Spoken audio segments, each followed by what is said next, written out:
అంటే బీసీ కులాలలో పుట్టడమేమి పాపం అయిపోయిందా? బీసీ కులాలలో పుట్టడమేమి నేరం అయిపోయిందా? అంటే మేము బీసీ కులాల కాకుండా ఏ రెడ్డిగానో ఏ రావునో లేకపోతే ఇంకో సామాజిక వర్గాల పుడితేనే మాకు ఇవాళ ఎలిజిబిలిటీ వస్తుందా? అందుకోసమే మేము 24 గంటల సమయం ఇస్తున్నాం.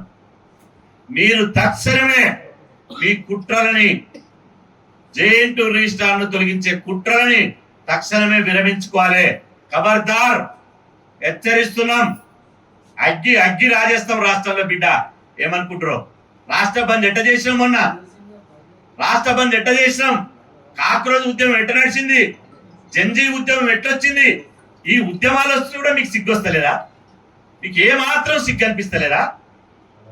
ఈ ఉద్యమాలు వస్తుంటే కూడా మీరు ఏమనుకుంటారో అందుకోసం 24 గంటల సమయం ఇస్తున్నాం.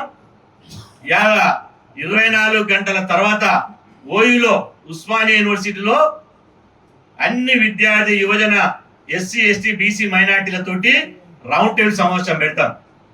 ఆ తర్వాత 3వ తారీఖు నాడు అప్పటి కూడా రౌండ్ టేబుల్ సమావేశం తర్వాత కూడా మీరు పాజిటివ్ నిర్ణయం రాకపోతే ఇవాళ 3వ తారీఖు నాడు సోమవారం వేల మందితోటి జేఎన్టీయూను ముట్టడిస్తాం. బరాబర్ ముట్టడిస్తాం. ఎంతమందిని అరెస్ట్ చేస్తూ వచ్చాయి, ఎంతమందిని అడ్డుకుంటావు అడ్డుకో.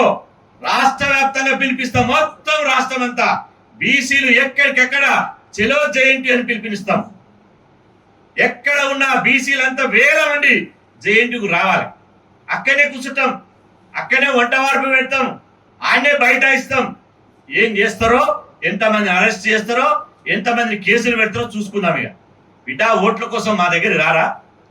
మళ్ళీ బీసీ అనే జపం చేస్తే మిమ్మల్ని రాజకీయంగా బొంద పెడతాం ఏమనుకుంటున్నారు? కాంగ్రెస్ పార్టీ ఉన్నటువంటి బీసీ మంత్రులు కూడా నేను హెచ్చరిస్తున్నా. మీ మంత్రి పదవుల అలంకారం కోసం కాదు. బీసీ బిడ్డలకు అన్యాయం జరుగుతుంటే, బీసీ జాతికి అన్యాయం జరుగుతుంటే మీరు నోరు మూసుకుంటే మీ మనస్సాక్షి ఎట్లా ఒప్పుకుంటుందని నేను అడుగుతున్నా. దళిత బిడ్డలకు అన్యాయం జరిగితే దళిత ఎమ్మెల్యేలు అందరూ పోయి ముఖ్యమంత్రి దగ్గర కూర్చొని వాళ్ళ హక్కులు సాధించుకుంటున్నారు. మరి బీసీ ఎమ్మెల్యేలు బీసీ మంత్రులు ఏం చేస్తున్నారు? ఎందుకు స్పందించరు? ఒక బీసీ బిడ్డ, ఆడబిడ్డ రాష్ట్ర రాజధాని హైదరాబాద్ లో ఆ మీద కుట్రలు జరుగుతుంటే మీరు చూస్తూ ఊరుకుంటారా? కాబట్టి మేము ఇది శాంపిల్ మాత్రమే. ఈ రోజు మేము మాట్లాడేది శాంపిల్ మాత్రమే. మొన్న నుంచి వీసీ గారి మీద సీఎం ఆఫీస్ నుంచి ఒకటే ఒత్తిడి.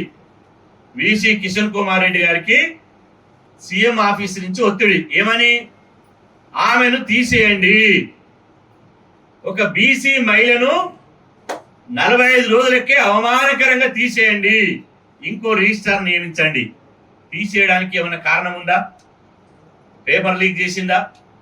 యూనివర్సిటీ పరువు ప్రతిష్టలు భంగం కలిగించిందా? యూనివర్సిటీకి చెడ్డ పేరు తెచ్చిందా? నిర్ణయాల్లో ఏమైనా విధానపరమైన లోపాలు జరిగినాయా? రూల్స్ కు అగనెస్ట్ గా పనిచేసిందా?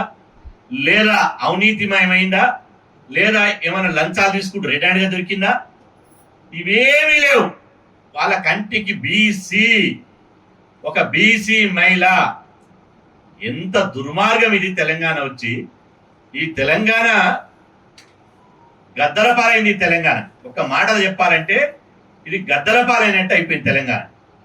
ఈరోజు నేనంటున్నా 1972లో జేఎన్‌టూ యూనివర్సిటీ స్థాపించబడింది. 1972లో జేఎన్‌టూ యూనివర్సిటీ స్థాపించబడింది. 72 అంటే దాదాపు 54 సంవత్సరాలు జేఎన్‌టీ స్టార్ట్ అయ్యి ఇప్పటి వరకు 27 మంది రిజిస్టర్లు అయ్యారు. 54 సంవత్సరాల జేఎన్‌టీయూ చరిత్రలో 27 మంది రిజిస్టర్లు అయ్యారు. 27 మందిలో ఒక్కరు కూడా మహిళా రిజిస్టర్ కాలే.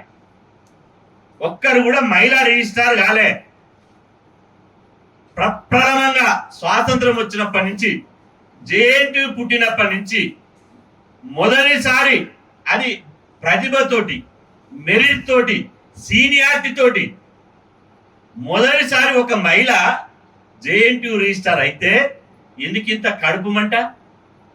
ఎందుకింత కుట్ర బుద్ధి? కుట్రలు చేస్తారా బిడ్డ? మీరు కుట్రలు చేస్తే మీరు ఉంటారా? బీసీలు అంటే తమాషా అనుకుంటారా? బీసీలు అంటే లెక్కలేంతనం అనుకుంటారా? బీసీలలో ఐక్యత లేదనుకుంటారా? బిడ్డ మా జోలికి వస్తే ఎవ్వరిని కూడా వదిలిపెట్టాం. ముఖ్యమంత్రి రేవంత్ రెడ్డి గారిని మేము డిమాండ్ చేస్తున్నాం, విద్యాశాఖ మంత్రి మీరే దీనికి సమాధానం చెప్పి తీరాలి.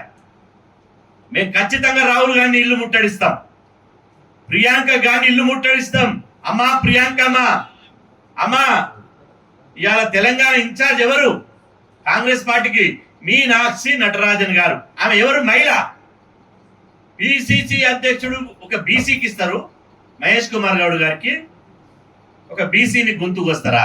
మీనాక్షి నటరాజన్ ఇన్ఛార్జ్ పెడతారు ఒక మహిళని గొంతుకొస్తారా? ఇన్ని కుట్రలు ఇన్ని కుతంత్రాలు చేసి రాష్ట్రం మీ అయ్య జాగిరా, మీ తాత జాగిరా? రాష్ట్రం మారి, ఈ సంపద మారి, ఉత్పత్తి మారి, పన్నులు కట్టేది మేము, అప్పులు కట్టేది మేము.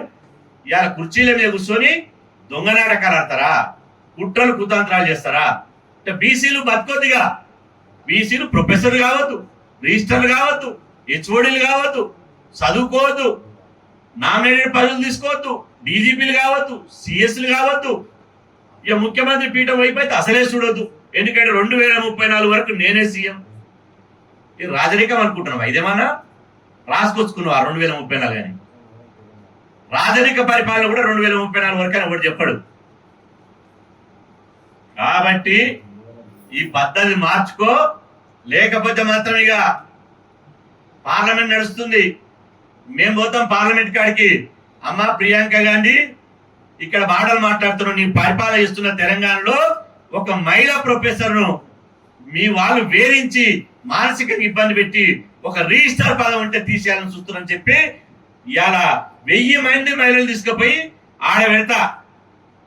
ఎవరు? ప్రియాంక గాంధీ ఇంటి ముందర వంట వార్పు పెడతాడు. అక్కడ ఏం తమాషాలు చేస్తున్నారా? బీసీలు అంటే అంత చులకనైపోయిందా?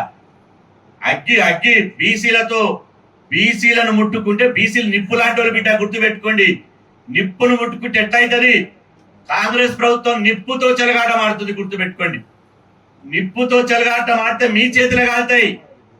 అగ్గి రాజుకుంటది బిడ్డ. మా ఆత్మగౌరవం ఇది.